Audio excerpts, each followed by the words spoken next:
Hey guys, it is Mark Strigl and John Ostronomy of Talking Metal, and joining us here on our Zoom stream, legendary musician Jeff Pilson. Jeff, it is such an honor to speak with you always. The last time we spoke was in New Jersey at PNC Arts Center, Was it and really? yeah, we did Wow. an interview, and that was with I think Whitesnake and Bonham that night, and Foreigner. Always such an incredible show, and I mean at that show specifically, just I got emotional, hearing those Wow. songs that were there's such a part of my life in front of Hmm. probably like 15,000 people. It really, you guys do such a great job at recreating the original sound that Foreigner gave us on those records. And Wow. that's got to be hard to do. I mean, there's got to be a lot of detail that goes into Yeah, replicating that sound. sure. And well, I mean, that's our job. Yeah. I mean, yeah, I mean, it, the thing about Foreigner, it is all about the nuance, I mean, um, it sounds simple to some musicians, but it's the little things that make a difference. And I mean, that's what tripped up, like when we auditioned a lot of drummers. We auditioned some really great drummers that I know are great drummers, but they for some reason didn't connect with the subtleties Right. and the little things. And it's kind of like that to some degree on all the instruments. Um, and the music was very well thought out. It really was. Those recordings were not made on the fly and real quick. Right, They took a right. lot of work, and they had great people and great producers. And we're all fans of the recorded work and of the band in general. So we set out to do as good a job as we could. I mean, we didn't want to be personalityless with it. We wanted to let ourselves come through, and Mick always wants that from us. But we wanted to stay very true to what we all loved about it. And Yeah. I think that's what we do, and I'm glad to hear you say that because it means a lot to us. Yeah, and I sincerely mean that, and I sincerely mean this too. The "Shake the World" record by Black Swan, one of the greatest rock records so far in 2020, and I started listening to it back a few months ago when I interviewed Robin. And at that time, it was just like the first three songs. I kept playing them over and over again because they were so good. But now I've dug deep into the Oh, good, record, and, good. and I mean the way that record closes, it's so powerful. I mean, Well, it's thank you. really a good listen all the way through. Can you Thank talk a you. little bit about Black Swan and who did Oh, the all record you with want, you? man. I'm still very, very excited about it. So tell us who's in the band with you. Obviously, you Okay. and Robin McCall. So Robin Mcauley on vocals. Robin, who has been with Michael Schenker forever and had the Michael Schenker group in the '80s and early '90s. And Reb Beach on guitar, Whitesnake winger. Um, just a brilliant bunch of guys and a brilliant writer. Matt Starr, amazing drummer. Mr. Yep. Big, Ace Frehley. He unfortunately he came in towards the end, so he all he really did was play drums on the record, but at least he did a hell of a job of that. Next record, we plan on doing a lot more with Matt because he's a very talented guy in his own right, has an amazing voice, and should we ever play live, we are going to have the most frightening background vocals on the planet, I guarantee you. Right on. Matt is so good. Ace has him singing songs like Detroit Rock City, Paul Stanley songs that are very hard to sing, and Matt can pull it Yes. off Oh, while he playing pulls it off. drums. I mean, he's truly a great lead singer in his own right. I mean, it's Yeah. it's incredible. So that's why I do hope someday, so much that we can go out and play live because that would just be what a rockin' band it'd be. And like I say, the background vocals would be all the vocals would just be ridiculous. So hoping that happens. But yes, Black Swan. It was an idea that kind of was spawned by me having a conversation with Serafino from Frontiers, the head of the label, and we wanted to do a super group kind of along the lines of what I had done with the M Machine the year before, and I knew I was going to be touring with Reb, so Reb's name came up, and immediately Serafino said, "See if you can make it happen." So I asked Reb, and Reb said, does it mean I get to write with you? And I said, yes. And he goes, I'll do it, which is great. So when you said you were touring with Reb, is this the tour I was referring to, the Yes. White Snake tour? Okay. Yeah, we were just on that tour when Serafino approached me about this. So that's when I hit up Reb about it.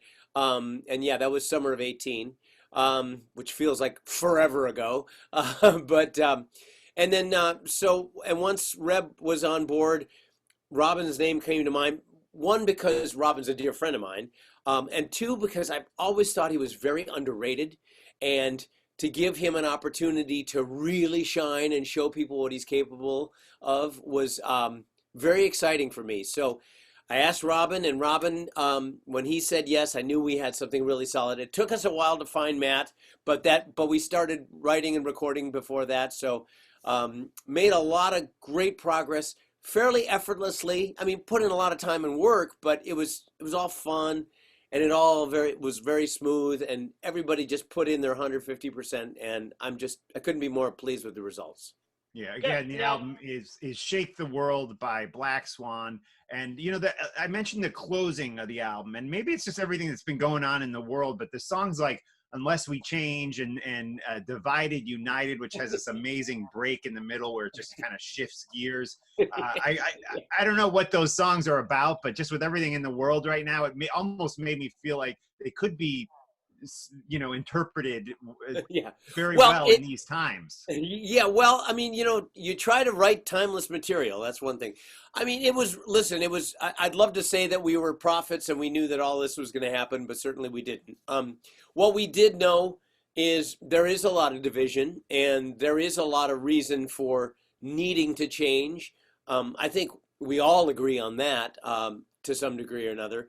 And it was just written from the heart. That was the observations that we saw.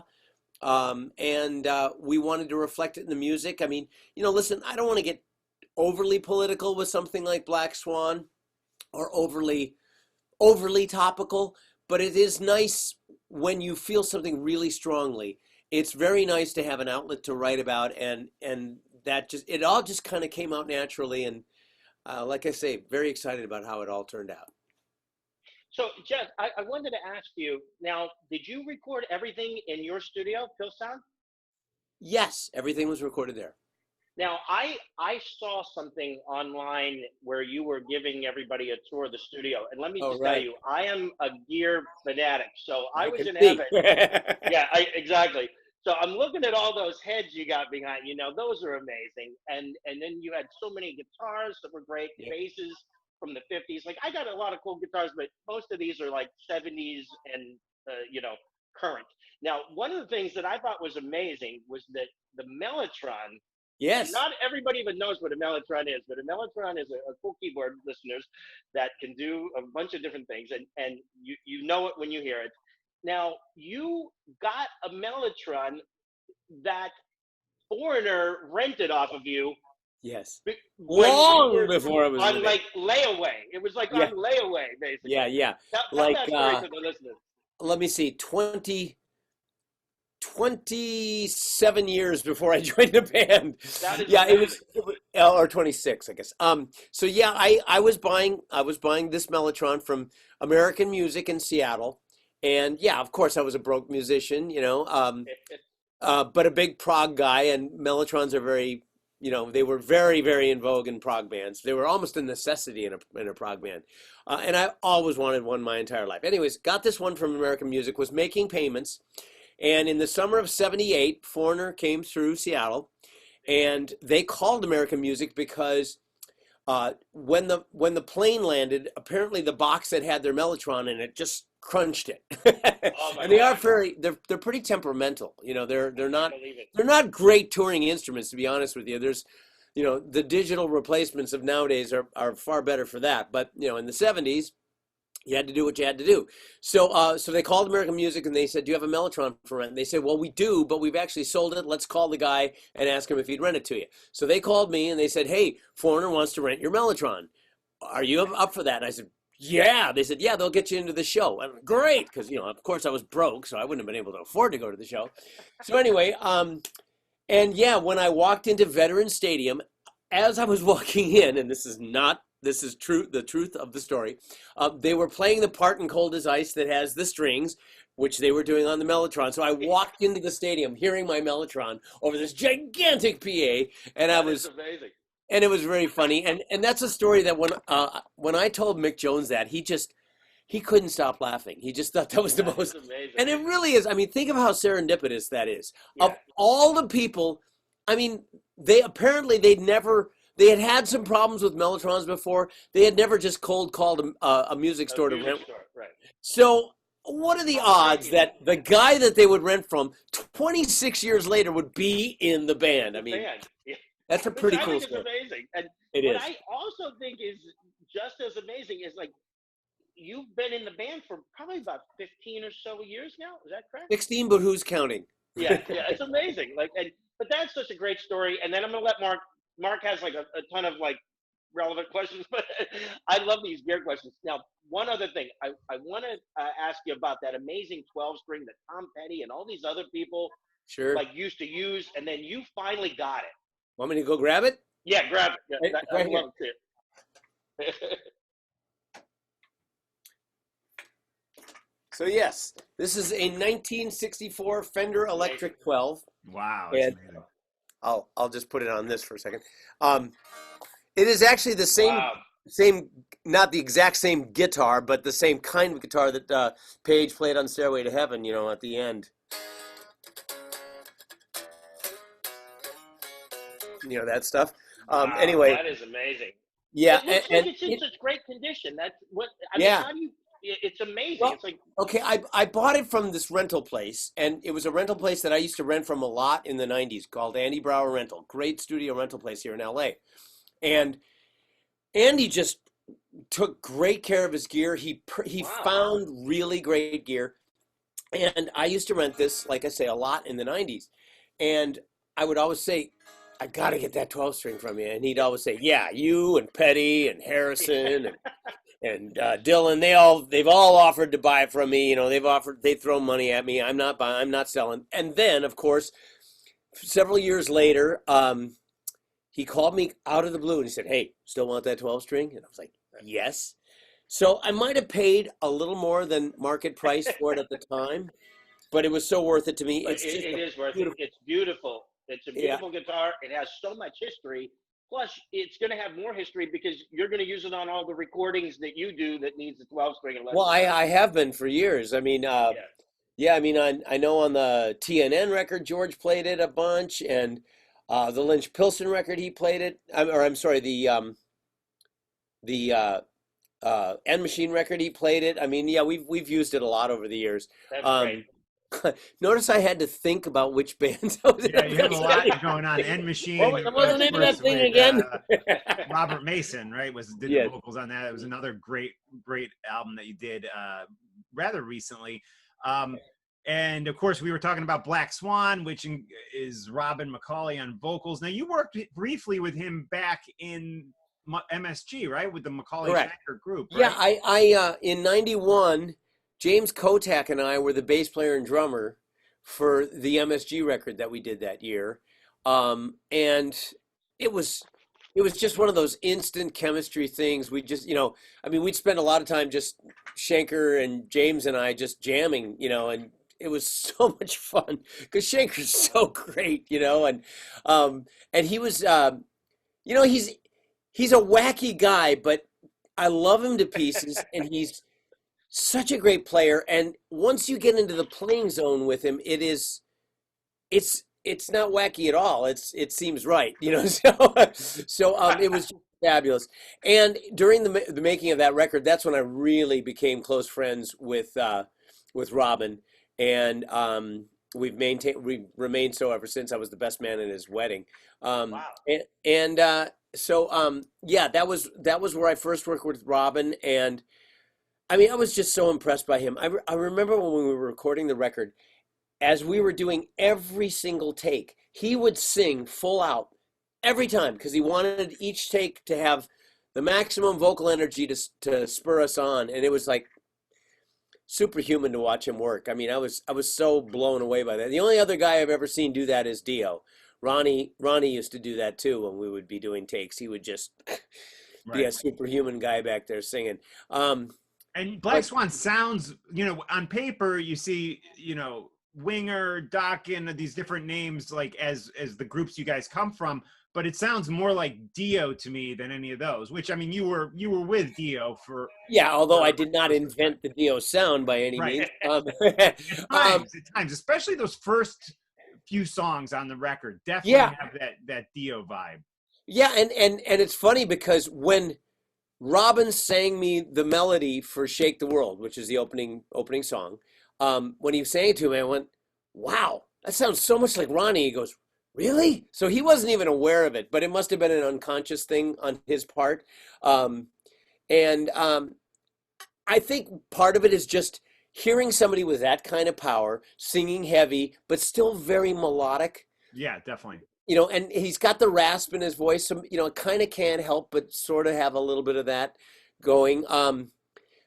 But it's funny. I mean, I hear Dio in spots, but I kind of hear. I guess the whole sound of the band kind of reminds me of a morph between Dio and Whitesnake, and there's kind of like a morph of all those kind of things that. I mean, honestly, we didn't even really set out to do anything but create good songs, and we kind of stumbled upon a sound while we were doing it, and that's pretty cool. And your time in Dio, you did a lot with him, going all the way from like 93 through like 2004. Are there any completed songs in the vault that haven't been heard from your time with Dio? Completed songs, I don't think so. Okay. I still have a handful of tapes, but the last time I checked, they were all stuff that did actually end up being finished. I know that there is unreleased Dio music that exists, and Wendy is working on trying to put that into, trying to kind of save the files as they were, because they were in an early digital stage that he was doing. So this would have been after Master of the Moon. He was writing some stuff with Craig Goldie, and I know that they saved it on some digital platforms. I know she's working on, actually she's already started working on it, so it's going to get saved, and at some point that stuff will come out. I've only heard little snippets of it, but I gotta guess there's some great stuff in there. Yeah, anything that Dio's involved with is usually great. And of course, Last in Line was kind of Dio's band that got back together in more recent years. You produced 2 great records for them. I think, correct me if I'm wrong, but I think Vivian said he's already thinking of a 3rd record for Last. Oh yeah, no, they've already started writing. I'm not going to be producing the next one, okay. But I just talked to Vivian the other day. They've got 6 songs. They actually started demoing them, like I think it was in January or something, January or February. But they didn't get to finish it because this whole thing happened. But yeah, they've already started writing. I'm sure. I know. Looks like they've got. I know they've got some offers from other labels. So I have a feeling something good will come along, and a great 3rd record is probably on its way. Awesome. Jeff, I wanted to ask you, when did you start getting involved in the recording process, engineering, gear? Like back in the old Dokken days, like when you guys recorded, were you involved in that, or did this happen gradually? No, I've always loved it. Actually, and it's odd because when I joined Dokken, for one thing, they made it very clear to me that they wanted to use my musicality. They had heard demos and stuff. I submitted stuff, so it wasn't just about playing or stage presence. It was and singing. Singing was a big deal. That too, right? But they wanted the whole package, and that's one thing why I always try to explain to people, as many ego problems as there were in Dokken, one thing where ego just did not stand in the way was when it came to really dealing with songwriting and everything. Everybody was encouraged to put their input in. Nobody was stepped on ever. It really was. Wow. It was really, from day one, they made it clear to me. So, and I think I've told the story many times. I mean, the first day George ever came over to my house, the first day, I'd probably been in the band a week or something, I don't know. But anyways, he came over, we were going to go do something. And he walked in the door, he saw my guitar. I had a little guitar sitting on a stand. He picked it up and we wrote a song.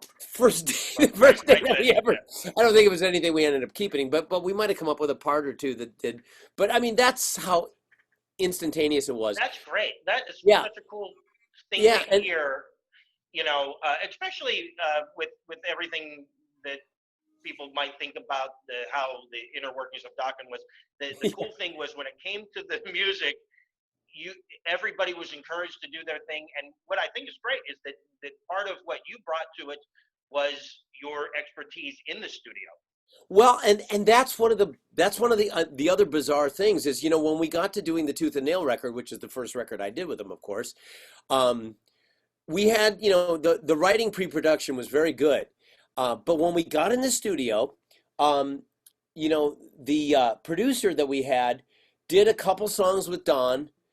One of them was a song that ended up not making the record, and we ended up rewriting years later. But anyway, but the producer came to me at one point. He said, "You know what? You deal with Don," and he wasn't even there when most of the vocals for Tooth and Nail were recorded. It was just the engineer, myself, and Don. Wow. And it was, when I think back, and again, you think about we were supposed to be these weird ego guys. They were extremely inviting to me, you know, to let me do all this stuff. I mean, Don, at the time, Don was already considered, you know, a pretty cool producer around town.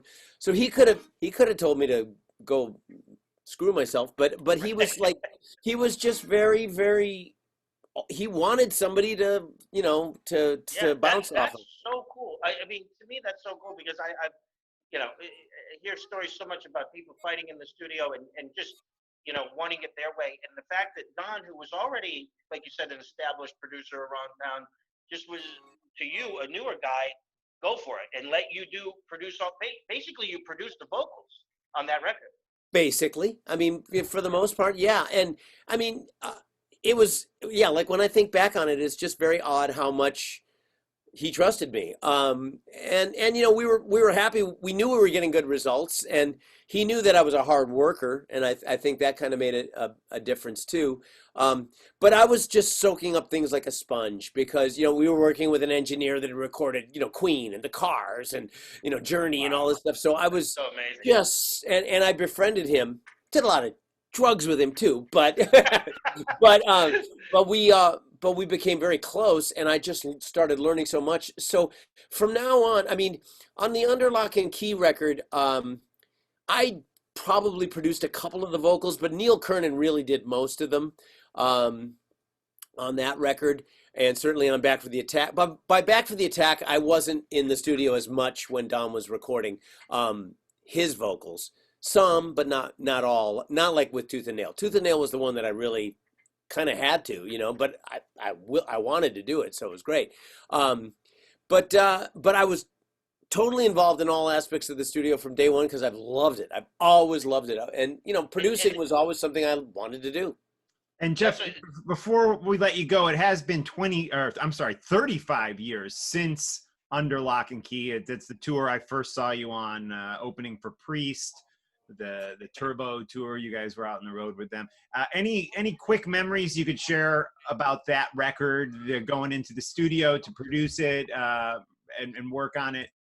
Yeah, you know, we were feeling pretty strong at that point. You know, Tooth and Nail had gone gold, so we still didn't feel like, you know, we knew that Motley and Rat, you know, were selling more records than us, and so we were still pretty hungry. And the pre-production work for Under Lock and Key was really strong. I mean, we had really worked on the writing, and everybody was really, really there, very present for the pre-production and the recording. And it was fun, very, very productive. And then I just remember when we got really into the trenches of working, I'll never forget the night that, we did the vocal to the song that never saw the light of day, but the song called Under Lock and Key. And it was the music that became Unchain the Night. And Don had done a whole vocal with the song Under Lock and Key. You know, something he pretty much wrote. And we got, we did the vocal. In fact, I think I was there for that, or at least I came later or something. Anyways, but George came in later. I think it was after Don left. And he goes, wow, man, that's just not happening. I'm like, yeah, you don't think so? And he goes, no, man, we got to do something. And I lived not far from the studio. So, all right, let's go to my house. So we went to my house. I remember we stayed up all night. And by the end of the night, we had written Unchain the Night. And we were very excited about it. So in the next morning, we were still up, but the next morning we called the producers and we said, we got to go in and do a scratch on this song real quick. I'm like, we rewrote it. And like, okay. So we went in and I did a scratch for it. And then we played it for Don, and Don was kind of, reluctant at first, but then he was like, yeah, it's better. It's better.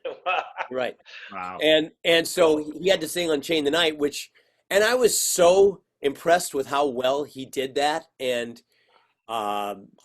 he really owned it, which is pretty amazing. Now, was it just you and George doing the writing at your house, or was Don there too? Yeah. No, it was just George and I. Wow. So because he and I wrote, actually by the end of the day, he and I wrote the whole song because we had already written the music.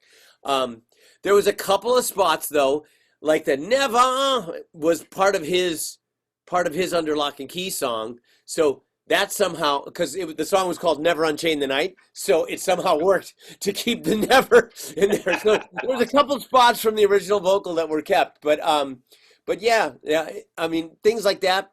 Same thing kind of happened with It's Not Love, although It's Not Love, we always knew we were going to write the vocal too, but it was just magical. And it took place at my apartment, and I remember it very well. And I remember same thing happened. We called him up and said, we got to do a scratch. And this time Mick was with us to do the scratch. And so, yeah, fun times, man. It was really fun. And it's so fun to hear the stories you've told me in the past about, fixing your sprinklers with Dio and all those. All the time. We love hearing the rock history from a true legend, Jeff Pilson. Thank you, Jeff, for all the great music through the years. And like I said, I've interviewed you a number of times in person, and my fingers are crossed that the next interview we do will be soon and in person again. Yeah, and I'm going to come too. I'm going to come too this time. There you go. Well, me too, Mark. Thank you guys.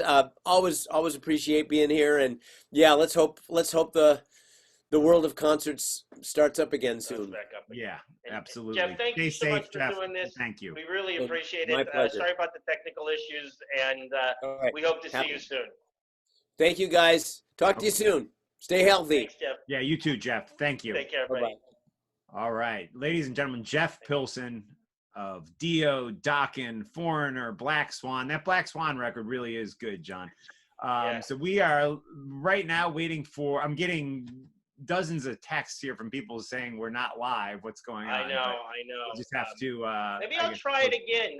Yeah, I guess maybe as if you want to. Oh, there's Dan. I can start things off with Dan. I think we got Dan. Hey, Dan. Dan's Yes. Yes. How are you, Dan? Good. How are you? Good. We Dan. got started a little late today due to some technical issues. So we had We're not live. 5 minutes. Oh my God, Dan, that is amazing. Dan, I love it. Mark, you couldn't see it? No, I did see it. It was awesome. I Yeah. know. Okay. Yeah, great. Yeah. The Talking Metal shirt. You guys can hear me okay? I just got a weird note saying my mic stopped. But Dan, I love that video that you sent me of you guys doing, or Vessel of Light, doing the Black Sabbath cover. That is amazing. Thank you, John. That's our new video, Wasp. We just put it out for fun, being as everything is pretty much shut down. We released that after we released our third album, Thy Serpent Rise, which came back out in April. And we were actually doing shows when this whole lockdown happened. We were doing like a little right up to the cusp of the unbelievable. Of the yeah, you guys were out there gigging in New Jersey. Yeah, and New York, and people were. I wasn't. Can you hear me right now? Yeah. Okay. I was shaking hands like this on the first night. It was we played the Brighton bar down the shore, and people were still like going to shake my hands and hug and kiss. I'm like, no, man, not now. And then And then people, like the next night, people started talking like, oh, some people aren't going to come because of the coronavirus. I'm like, oh, great. And then the next night, it's like more people saying that they're afraid. Oh, yeah, like you, Mark, right? Yeah, that was me. Yeah. Yeah. So at least we got in a couple shows right before the whole shutdown, you know? Yeah, yeah. And you told me some amazing news. Like you said, I mean, your third album just recently came out, but because of this, yeah, there we go, the Serpent Nice. Rise. Because of this, the Serpent Rise, sorry. There is new material in the works, right? Can you tell us about what's going on with new Vessel of Light material? So the first time I ever did this was Woodshed. Then I did it for Thy Serpent Rise, and now I did it for the first album. And I mean, for the fourth album. What that is record all my guitars first to a click track. I had never done that before until Woodshed. You know, being as Nathan lives in Cleveland, you know, we don't jam, we don't rehearse. But now, even though Jimmy Shulman and Ron Lipnicki are in the band, so the way I do it is I've recorded 17 songs for the next record, you know, to a click, just me and my guitars in a click. Wow. And now Ron's come in and recorded drums too. I think Ron did 15 of the new songs. And Jimmy and Nathan are finishing their parts. They're going to go record next month. So if it wasn't for the coronavirus, I'd be playing basketball every day, and there wouldn't be a new VOL record out until like January or February. But now we're so far ahead of schedule. I mean, I feel like I could release the fifth album next year, but we'll release the fourth one probably in September or October, at least digitally and on CD. The vinyl probably won't come out until January, but you know. So potentially two Vessel of Light albums in 1 year. I mean, that's like back in the 70s. Remember, like Led Zeppelin and Kiss, they would release two albums in the same year. You know, Nathan and I met the first time 3 years ago, the end of this month. So we're going to finish 4 records, or almost be finished with 4 records since we met 3 years ago.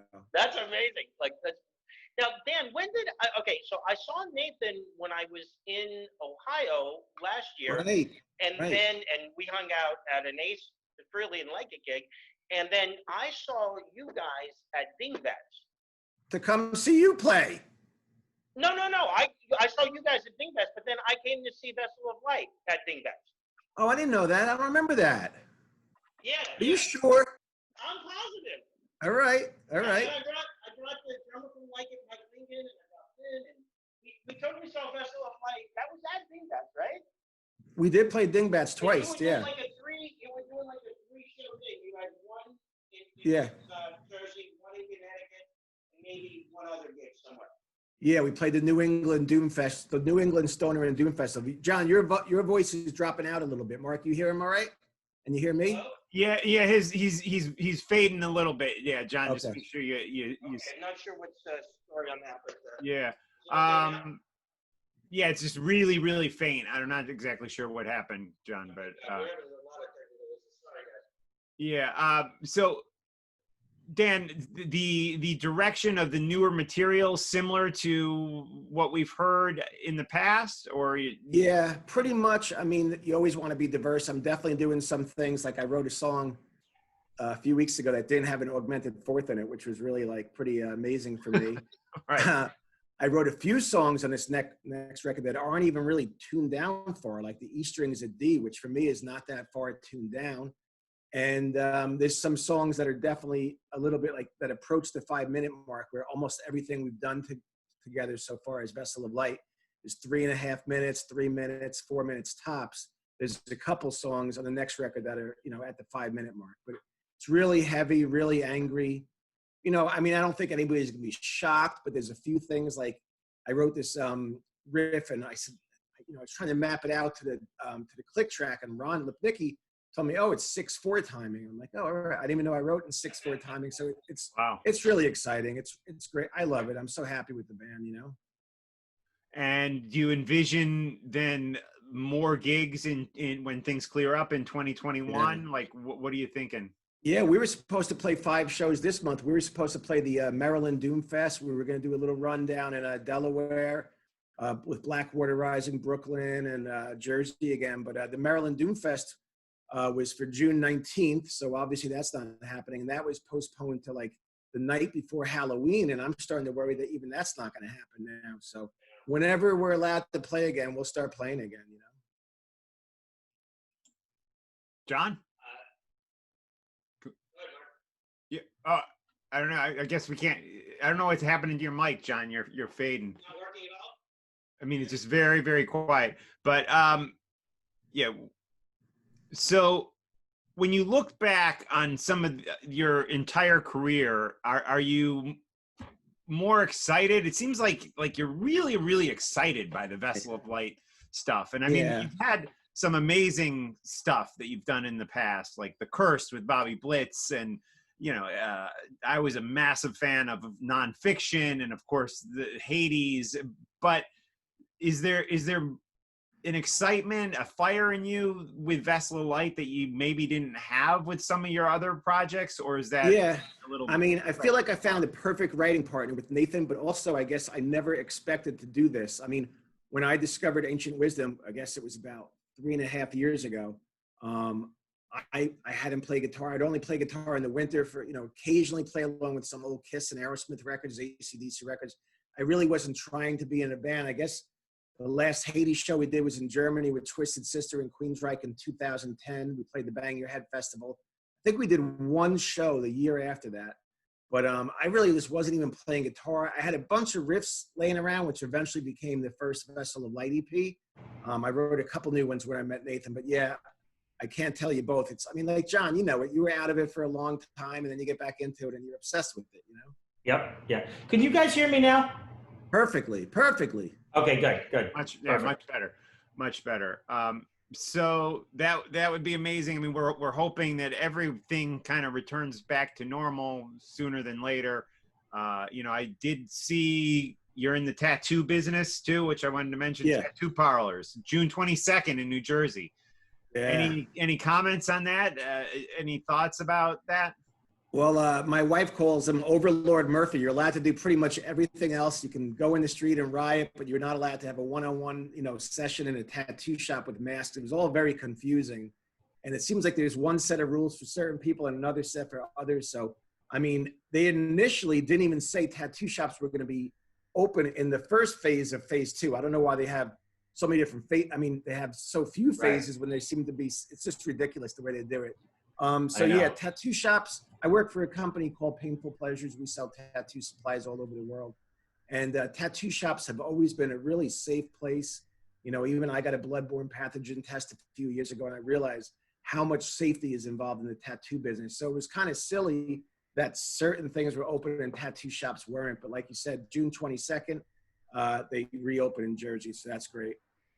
Now, Dan, I wanted to ask you, since we all live in Jersey and I've been to your place, are you going out and doing your normal business? I mean, not work, but like going to the store, are you wearing masks or gloves or what? Or, you know, what are you doing? Because I'm at the point, I'll tell you what I'm doing. I wear the mask, but I'm not concerned that I'm going to get coronavirus anymore. Whereas at one point, I was heavily concerned and I had gloves and masks and everything. Now I don't even care. Yeah, the same as you pretty much, but you know, obviously, you know, we can't play shows. We couldn't have band rehearsals. I stopped playing basketball, which I love. And now there's some I know, Dan, you love playing basketball.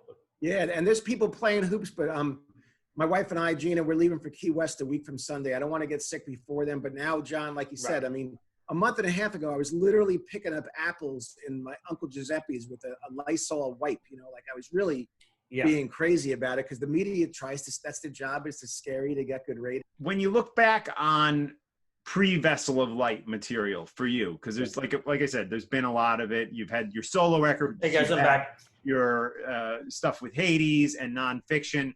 Which albums specifically rise to the top as some of your favorites? I would say The Cursed, Room Full of Sinners with Blitz, Nonfiction, In the Know, and Hades, The Downside. Those would be my three by my other projects. And of course, all my solo albums got to go with that. Right. Yeah, those three. How many solo albums? Three solo albums. Three. Yeah. Three. Right. Cassius King. You know what? Yeah, Cassius King. Right. Go ahead, Mark. I was just going to say, Dan, I think of, you probably wouldn't think of this, this is just a personal thing between us, but because of the Cassius King album, I think of you all the time because for some reason that phrase, Cassius King, and then the way you spelled it on the record, comes into my mind. So I'll be walking in the New York City subway and I'll be thinking, Cash is King, Dan Lorenzo. So like, you might not know this, but there's somebody thinking about your album and you all the time. Thank you, Johnny. I mean, you wouldn't know. You don't respond to my text when I released I'm sorry. Thy Serpent. I'm good now. Don't I respond now? I respond now. All the time. Now that you're locked indoors for 24 hours a day. I was a little caught up with too much of an overload. I hear you. Hey, you got me backstage for Ace Frehley. That I won't forget that, so don't worry.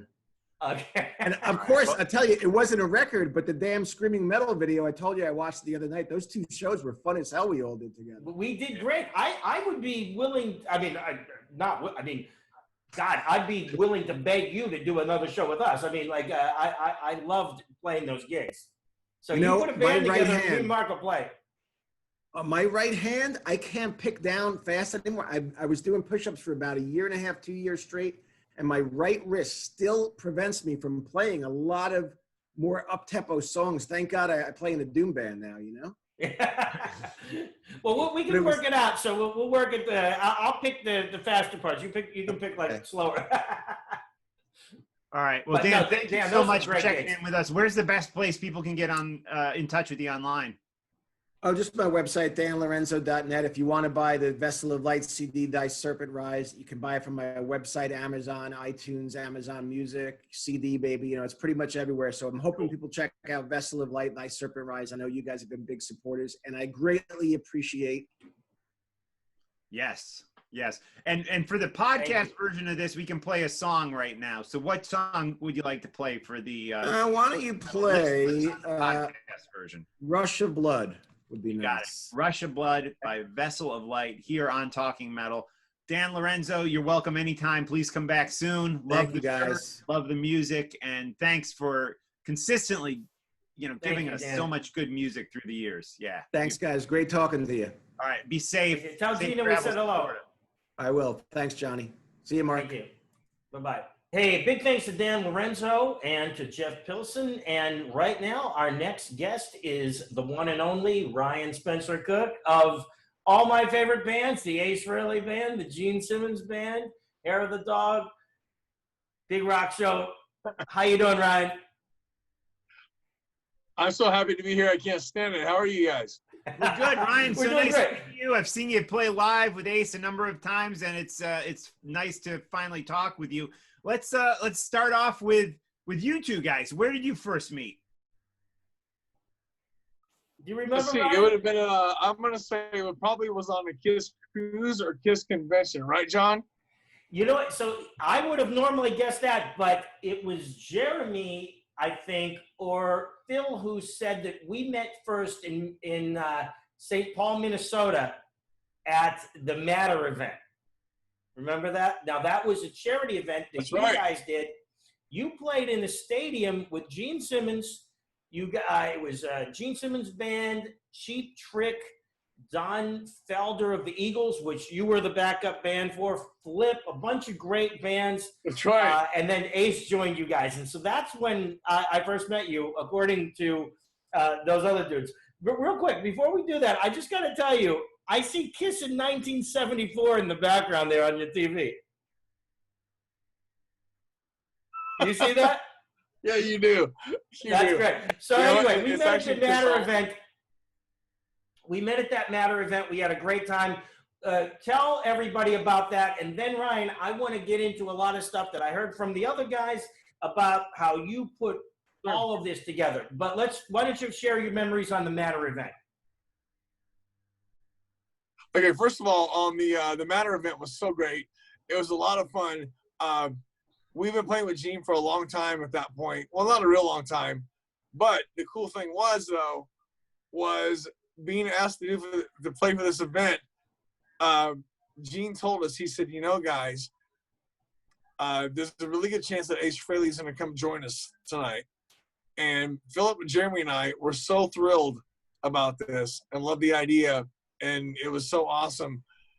And little did we know or remember, we had to remember, it was basically, that was the first time in 13 years that Gene and Ace would share the stage together.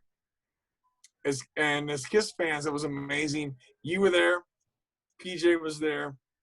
and it was such a great night, and we had such a good time, and everybody just kind of got together to try to make such a good night happen, which was awesome.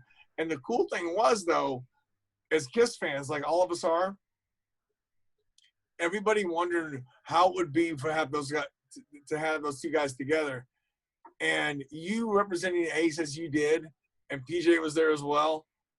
It was just so nice to know that those guys picked up exactly where they left off a long time ago, just being in the same band together, which I loved so much.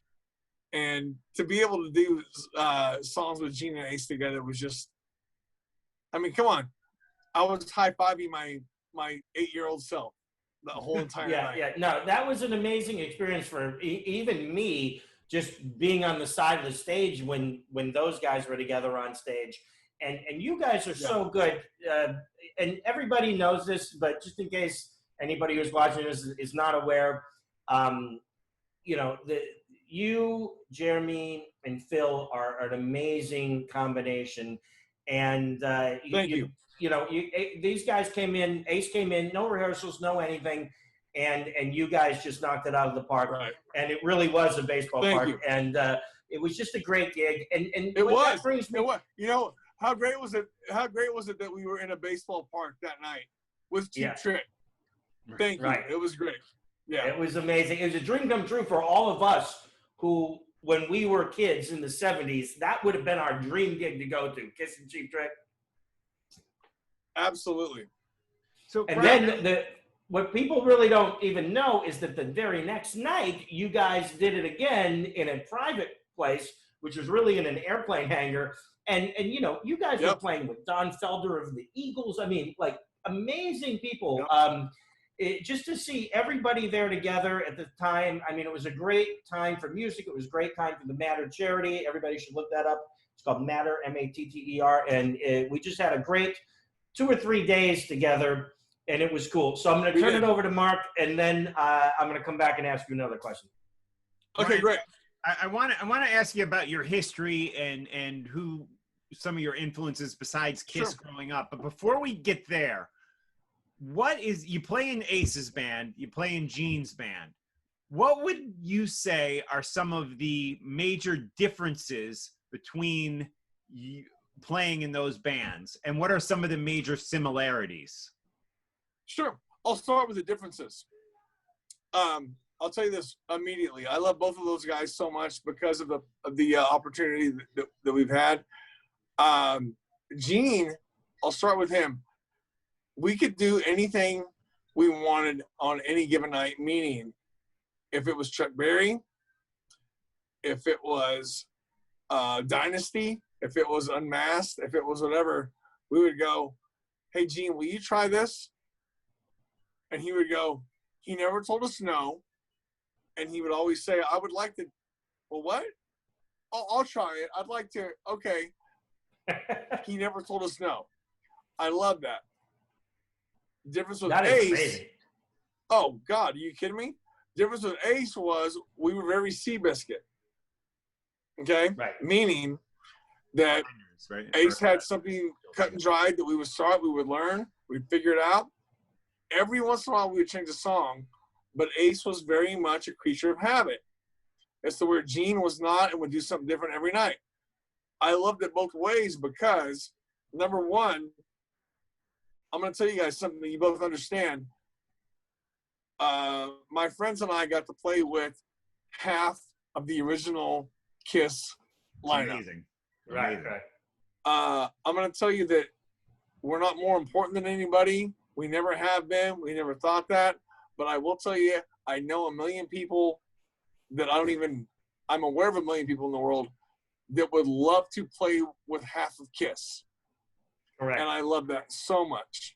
And I'm so grateful for all that every day, all the time. I love it. But the thing was, it was so... What's really interesting about that, and coming from a person who's been with you guys on the road, one would think that it, you know, maybe for the casual fan, you might think it would be the opposite. You might think that Gene is the straightforward guy.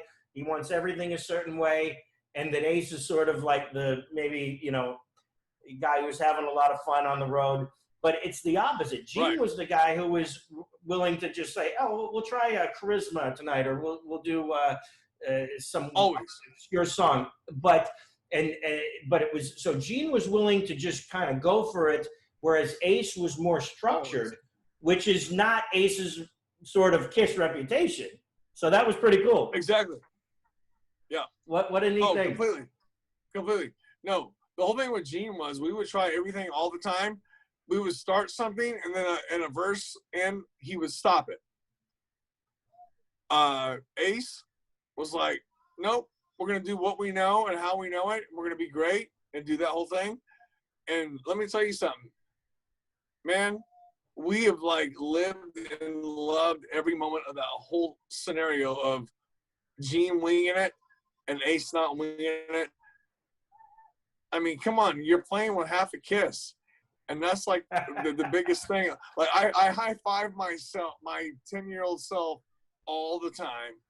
So and, awesome. You deserve I it. love You both deserve of those guys. And Yeah. speaking Good of your guys. 10-year-old self, Ryan, speaking of your 10-year-old self, what other musical influences were hitting you at a young age besides Kiss?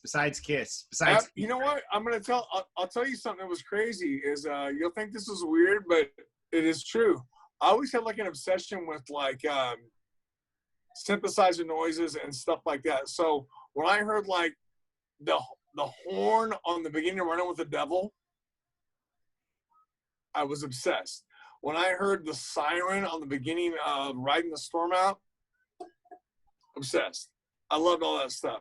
It was crazy. I loved stuff like that. I just was like always, but as a kid, like I loved Neil Sean.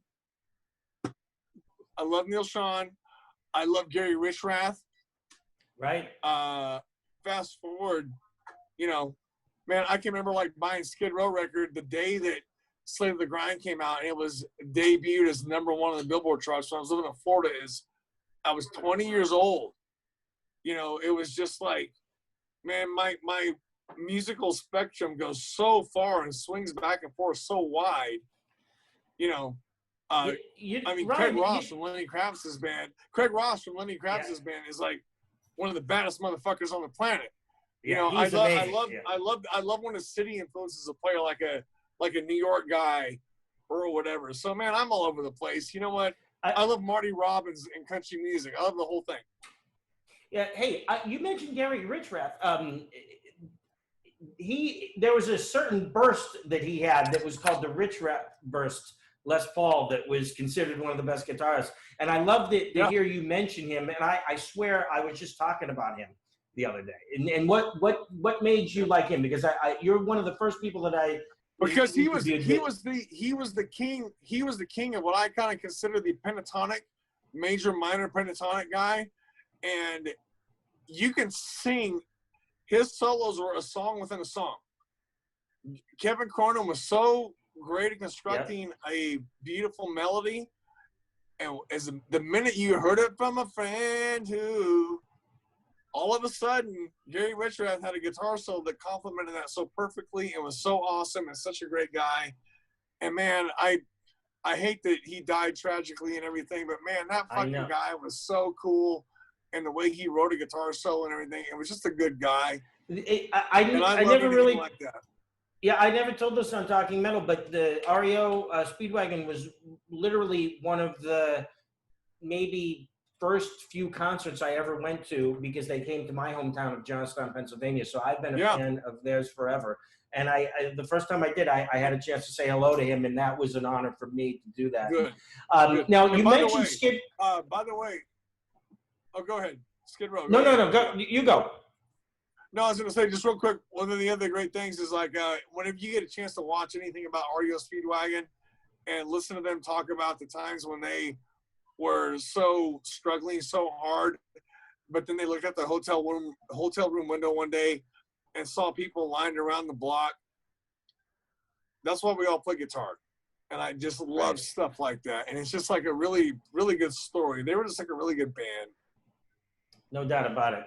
And you mentioned Skid Row. Now, Ryan, you played some gigs with Skid Row, right? A little bit. They're friends of mine, and it's I've known the guys for a long time. We met them because we opened for them Adored the band a long time. Big Guns is just fucking nuts. I mean, Jesus Christ. Right. What a great opening track for a debut album. I just love it. And I love the guys, and I've been around them forever. They're good dudes. And, you know, so overlooked is something like the last record that had Beat Yourself Blind. And just, come on. I mean, we're all hard rock fans here. John, I've seen your band a million times. We've all been influenced by it. Excellent. Absolutely. I'm a massive fan of that first Skid Row record. Such a great record. Oh my God, it's just nuts. Amazing. Sebastian's vocals amazing. Just really a great combination of so much good stuff. Yeah, really works well together.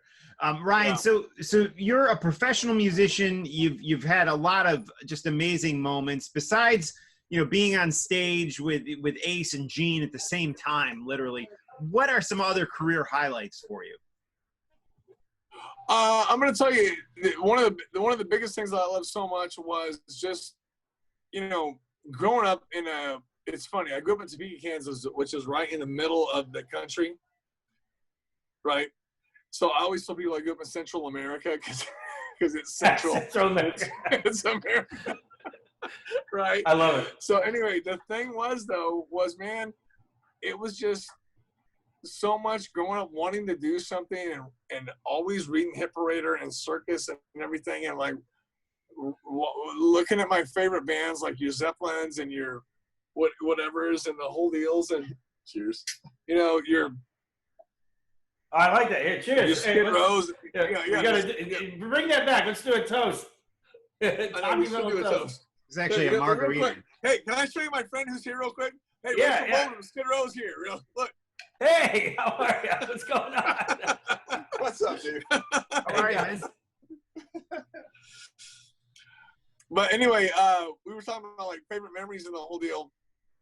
Man, it was just growing up there. I was always in trouble. And I always was in trouble because nobody liked what I was doing. And everybody that said they supported me, I understood that they had to say that, but I knew what people said behind my back. I knew what people said in front of me. I knew who was true and I knew who wasn't. And man, the whole thing was like, I was just always on point to be a guy in a band. And I always wanted to be a guy in a band. And leaving where I grew up and moving to another city and the whole deal, it let me just reinvent myself. And I think that you guys have done that too.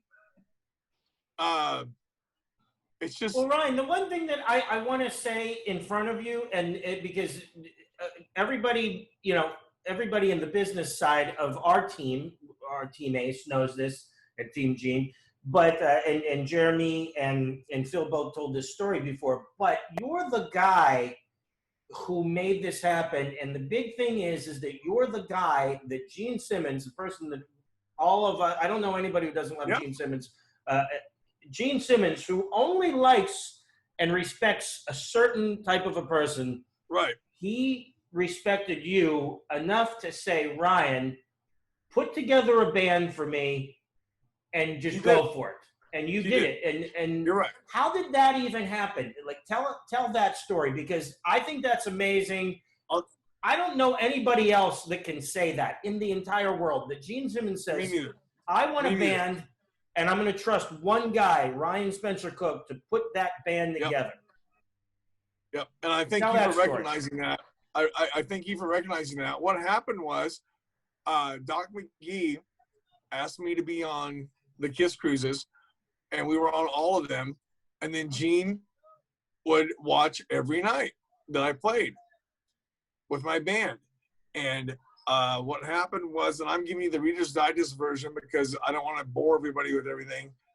But what happened was, he goes, listen, you've done great here. I like what you're doing. Any chance that you would want to tour with me? And if you would, could you put together a band? Again, I keep saying this over and over, and it's retarded, but I high-fived my 10-year-old self so hard, I couldn't stand it. And when I walked out of his after at lunch that day, I was standing about 2 feet taller than I normally You did. should be. And you and I are on the same page about Kiss and everything, and having that happen was just such a great moment. It was like that whole thing where I had a football coach when I was a kid that always told me, visualize what you want and make it happen. Man, you guys, you have no idea, you guys. All I ever wanted in my life was to be my band to open for Kiss. That's all I ever wanted. Wow. That's all I ever wanted. And it didn't happen. And, so I was okay what happened with that. is But even almost better than that. Yeah. Because you played with half a Kiss. And guess what? Do. And guess what? We ended up playing with half of the original Kiss. And I'm going to tell everybody that's out there right now, it's just like, what a dream, and what a good thing. And I'm just so thrilled. And by the way, I know a million people that like text me and reach out to me on a daily basis and everything. And you guys, it's not lost on me ever.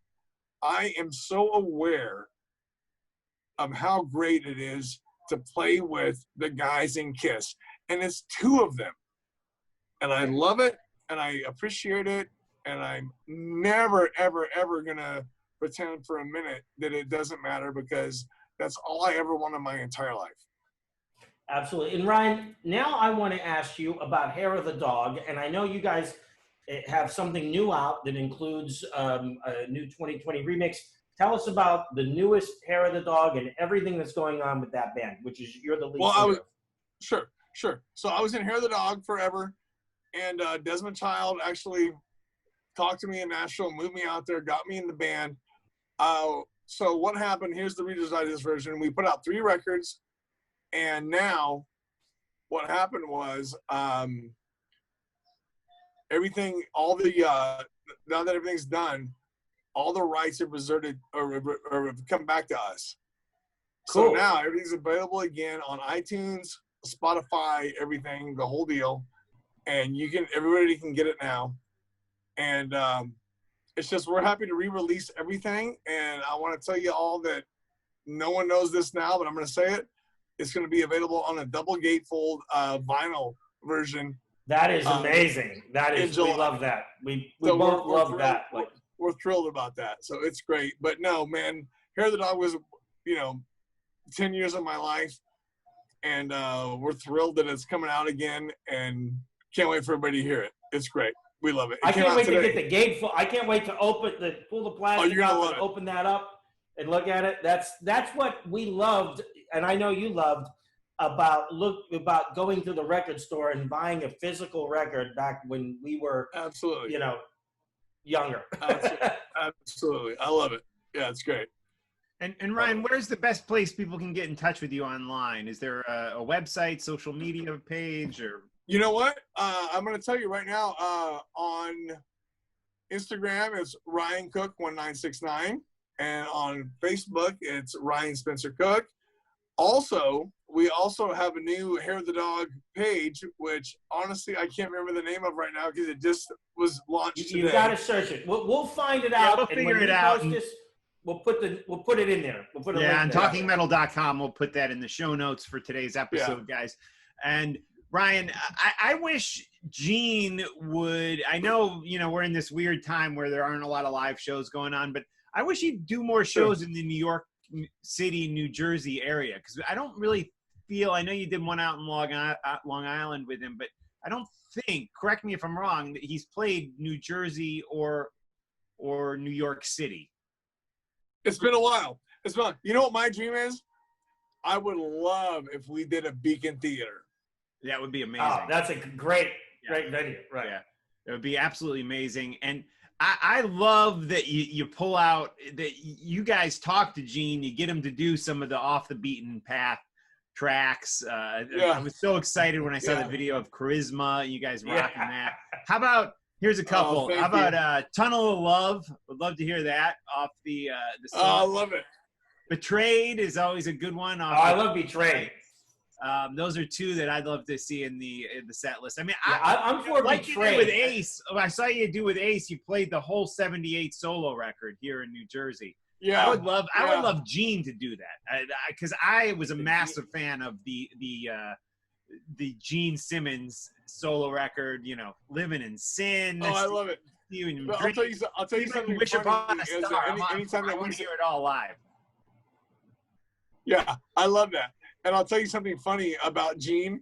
Like if we were to say, Gene, hey, let's do the whole solo record. He would go, well, you know, I think it's a little bit too poppy. Really? That's funny. That would be wild. I think that would be hard to learn. I mean, those songs, there was so much different styles, different material on there that I think as a musician, I would be like, oh my God, this is a challenging project to learn that whole record. It's a great record, but to me, it would be hard to learn all that stuff. You guys are so good that you can learn it. If you look at the guests that were on that record, it's like Chaka Khan, Cher, Joe Perry, Rick Nielsen. I mean, it's like a crazy. Was Helen Reddy on that record? Who? Remember Helen Reddy? Possibly. That's like a 70s person. Yeah. Yeah, that was a great record. I love it. Ryan, I think it's all good news. Absolutely. Cool. Well, Ryan, it's been great hanging with you, talking with you tonight. Thank you for joining the stream. Always. And we will have this up in podcast form. It'll be audio only, and then we'll also be posting the video of this to youtube.com/talkingmetal. We encourage everyone to subscribe to that page. I love it. And then once it's on you, once we get that cleaned up version of this, it's going to go back on Facebook as well, because normally, as you know, we do this live. Something changed today, and I have a feeling that we use Zoom, of course. A lot of people are doing Zoom meetings. I have a feeling that something changed between Zoom and Facebook, and that prevented us from going live tonight. We've went live for the last several weeks with no problems, and then today suddenly it doesn't work anymore. So we're going to figure that out. We're going to clean this all up. It's going to look great. And Ryan, we thank you so much for coming on with us. I respect you so much for everything that you've done, and I know how hard it is. And believe it, one thing that we didn't mention is that not only does Ryan, musically direct, he plays, but he's also a tour manager in itself. And when he's out on the road, he handles a lot of those duties as well. So Ryan, and you've done it with Gene. I mean, you've handled all that stuff with Gene, and I know you know what you're doing, and I respect you highly. Thank you. I'm super glad that we're buddies, and I can't wait to see you on the road. I love it. That's very kind of you, and thank you, because you know what? We're all good together. No doubt. We're all good together, and you've always been so helpful with me, and thank you guys. And I am so happy to see you guys. Thanks for having me on this show. I love it. Have me back, okay? We will. Absolutely. We will have you back. Okay. When we figure out how to get this to go live again, we're going to redo it. Maybe I shouldn't say this, Ryan, but I got to tell you one thing I like about you. Okay. You come on here, you're doing shots, you're hanging with us. You wouldn't believe half these dudes come on here, they're like, let me go get my non-alcoholic beer and stuff like that. I'm just like, what the hell is this? Believe me, we're all about having a drink, Dash vodka. I'm drinking, and I got to say this, I'm drinking Dash vodka out of a vodka bottle cut in half. How cool is that? Bud Light. By my cousin Hank Reeves. I love it. Thank you, guys. Thanks, Ryan. I adore you guys. Cool. We'll see you on the road. Ryan, that was Rachel Boland? That was Rachel Boland? He left. Oh, tell him we said hello. How about that? We had an appearance of Rachel Boland on Skid Row. Yeah, it was awesome. I adore you guys. Take care, Ryan. We'll see you soon. The next one. All right. Rachel would come to the next Talking About a Live stream. Yeah. Tell me, we'll have our act together by then. Yeah. All right. All right. See you later. Bye. Bye, Ryan.